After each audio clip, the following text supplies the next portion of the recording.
बिस्मिल्लाहिर्रहमानिर्रहीम। प्यारे बच्चों, अस्सलाम वालेकुम। गौहर पब्लिशर्स की जानिब से खुश आमदीद। हमारा मोटो है redefining the geography of education through digital resources for conceptual learning. मेरा नाम साजिदा नूर है। आज के इस वीडियो लेक्चर में हम गौहर निदाए उर्दू जमात शशम के सबक नंबर 9 मछलियों का शिकार की मश्क का बकिया हिस्सा करेंगे। तो आइए चलते हैं आज के हासिलाते ताल्लुम की जानिब। प्यारे बच्चों, आज के इस लेक्चर के बाद आप इस काबिल हो जाएंगे कि अखबार, रसाइल व जराइद में ख़बरें, इदारिये, रुदादें, इश्तिहारात और ख़तूत बनामे मुदीर वगैरह रवानी से पढ़ सकें, इमला को सेहत और रफ्तार के साथ तहरीर कर सकें, कम अज़ कम 150 अल्फाज पर मुश्तमिल रुदाद लिख सकें, उन्वान और आगाज़ की मदद से कम अज़ कम 150 अल्फाज पर मुश्तमिल कहानी लिख सकें। तो प्यारे बच्चों, आज का लेक्चर शुरू करने से पहले मैं आपसे कुछ सवालात पूछना चाहूँगी। मेरा पहला सवाल है आपसे, क्या आपने कभी अखबार में अदारिया पढ़ा है? जी बिल्कुल दुरुस्त जवाब आपका। और ये अदारिया पढ़ना ज़रूरी भी है, क्योंकि जब आप इस किस्म की चीज़ें पढ़ेंगे तो आपको दूसरों की राय के बारे में पता चलेगा। मेरा दूसरा सवाल है, क्या आपने कभी कोई कहानी लिखी है? वेरी गुड, बहुत अच्छे, शाबाश और शानदार जवाब आप लोगों का। कहानी लिखना आना चाहिए, क्योंकि ये आपके लिए आपकी आने वाली जमातों में भी मददगार साबित होगा। तो प्यारे बच्चों, आज हम अपनी मश्क का सवाल नंबर 5 शुरू करेंगे। दर्ज झेल इदारियों को पढ़कर अपने अल्फाज में बयान करें। हमने ये इदारिया पढ़ना है और इसको फिर अपने अल्फाज में बताना है कि यहाँ पर मुसन्निफ क्या कह रहे हैं। रफ़ाए आमा के लिहाज से मुसलमानों की तारीख़ बहुत दरख्शां है। खुलफ़ाए राशिदीन रज़ी अल्लाह ताला अन्हुम तो खैर रसूलुल्लाह ख़ातमुन नबिय्यीन सल्लल्लाहु अलैहि वसल्लम के तरबियत याफ्ता थे। वो किसी प्रोटोकॉल के बगैर अवामुन नास की खिदमत में अपनी रातों की नींद हराम कर लेते थे। हज़रत उमर बिन अब्दुल अज़ीज़ रज़ी अल्लाह ताला अन्हो की मिसाल को भी रहने दीजिए। अब्बासी खुलफा में हारून रशीद और मामून रशीद को भी एक तरफ रखिए। तुगलकों, बलबनों, लोधियों और मुग़लों को भी छोड़िए। हमारे यहाँ तो रियासतों के वालियों, गवर्नरों और छोटे छोटे इलाकों के सरपरस्तों ने भी हमेशा अवामी फलाह बहबूद को अपनी अव्वलीन तरजीहात में शामिल रखा। वाफर मिकदार में और अर्जा नरखों पर अशियाए ज़रूरिया की फराहमी को यकीनी बनाया गया। बदकिस्मती से हमारे यहाँ कई सालों से ज़रूरी अशिया के नरखों में मुसलसल इजाफ़ा होता रहा, जिससे चीज़ें लोगों की कुव्वत ख़रीद से बाहर हो गईं। हालिया होशरुबा इजाफे ने तो मुतवस्त और गरीब तबके की कमर तोड़ कर रख दी है। मुतवस्त तबका तेज़ी के साथ गुर्बत की लकीर से नीचे आता जा रहा है। अगर हुकूमत ने फौरी इक़दामात ना किए तो फाकों की नौबत आ जाएगी। यहाँ ये कहने की ज़रूरत नहीं कि भूख इंसान को वहशी बनाने में बहुत अहम उन्सर हुआ करती है। हम हुकूमत की तवज्जो इस अहम मसले की तरफ दिलाना ज़रूरी समझते हैं और ये तजवीज़ करते हैं कि हुकूमती अखराजात को फौरी तौर पर 50% तक कम किया जाए और इस तरह बचाई गई रकम कम आमदनी वाले तबकों को रिलीफ देने पर खर्च की जाए। तो प्यारे बच्चों, ये अदारिया आपने सुना। अब हमने इसके बारे में अपनी राय देनी है, अपने अल्फाज में इसको बयान करना है। तो आइए इस तरह से हम ये करेंगे।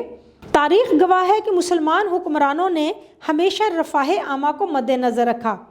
खुलफ़ाए राशिदीन, अब्बासी और दीगर बादशाहों के साथ साथ मुख्तलिफ़ रियासतों के वाली, गवर्नर और सरपरस्तों ने भी अवामी फलाह बहबूद को ख़ास अहमियत दी और कम कीमत पर ज़रूरत की अशिया फ़राहम की। लेकिन अब कई सालों से ज़रूरत की अशिया की कीमतों में मुसलसल इजाफ़ा हो रहा है, जिसने मुतवस्त और गरीब तबका की कमर तोड़ दी है। ये नुक्ता सामने रखते हुए हुकूमत को फौरी इक़दामात करने चाहिए, क्योंकि भूख इंसान को वहशी बनाने में अहम किरदार अदा करती है।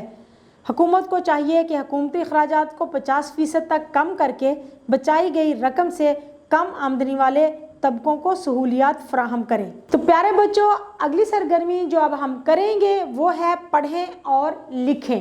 आपके किसी रिश्तेदार की वलीमा की दावत है, آپ نے وہاں کیا دیکھا، جیسے کھانا دیر سے ملا، لوگوں نے کیسے کھایا وغیرہ۔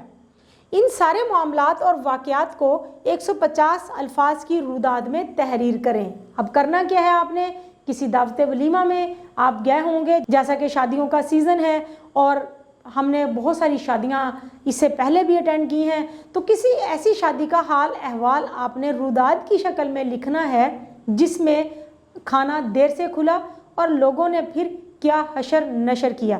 تو آئیے لکھتے ہیں اس موضوع پر۔ پچھلے ہفتے ہمارے خاندان میں ولیمہ کی دعوت کا فنکشن تھا، جس کی تیاری ہم 1 ماہ سے کر رہے تھے، کیونکہ اس دعوت میں پورے خاندان کو مدعو کیا گیا تھا، اس لیے ہم کچھ زیادہ ہی پرجوش تھے۔ اللہ اللہ کر کے دعوت کا دن آیا، ہم سب تیار ہو کر دعوت میں پہنچے، جس کا انتظام ایک میرج ہال میں کیا گیا تھا۔ ہم لوگ پہنچنے میں تھوڑا لیٹ ہو گئے، تقریباً تمام خاندان کے لوگ پہنچ چکے تھے۔ اس قدر رش تھا کہ کرسی ڈھونڈنا مشکل ہو گیا۔ میزبان کرسیوں کا بندوبست کروا رہے تھے، لیکن جو لوگ کھڑے تھے وہ منہ ہی منہ میں میزبان فیملی کو باتیں سنا رہے تھے۔ آخرکار ہمیں بھی بیٹھنے کے لیے جگہ مل گئی۔ اس دوران ہم نے جلدی جلدی گھوم کر تصویریں بنائیں اور اپنی کزن کو ڈھونڈ کر دعا سلام کی اور گپ شپ لگائی۔ کافی دیر بعد جب پیٹ میں چوہوں نے کرکٹ ہاکی کھیلنا شروع کیا تو یاد آیا کہ صبح سے کچھ نہیں کھایا اور اب ولیمے کی دعوت کا کھانا بھی نہیں کھل رہا۔ چھوٹے بھائی کو بھیجا کہ پتہ تو کرو کہ معاملہ کیا ہے۔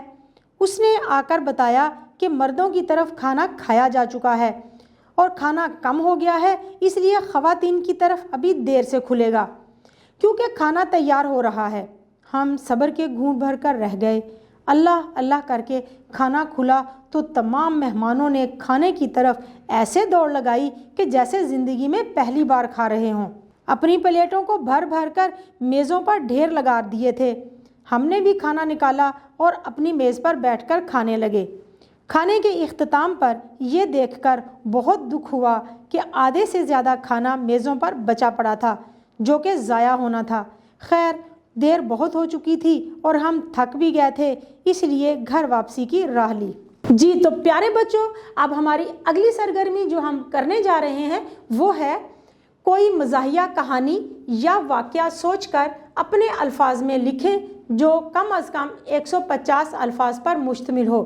یعنی آپ نے کرنا کیا ہے کہ آپ نے خود سے کوئی مزاحیہ کہانی لکھنی ہے یا کوئی ایسا واقعہ جو خود آپ کی زندگی میں پیش آیا ہو اور جس کو جب بھی آپ یاد کرتے ہوں تو آپ کے چہرے پر مسکراہٹ آ جاتی ہو۔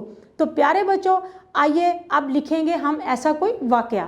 ایک دفعہ کا ذکر ہے کہ اسکول میں ہمارا اردو کا ٹیسٹ تھا۔ میں اور میرا کزن ہم جماعت ہیں۔ کھیل کود میں ہم ٹیسٹ یاد کرنا بھول گئے۔ ہم نے منصوبہ بنایا کہ کل اسکول نہیں جائیں گے۔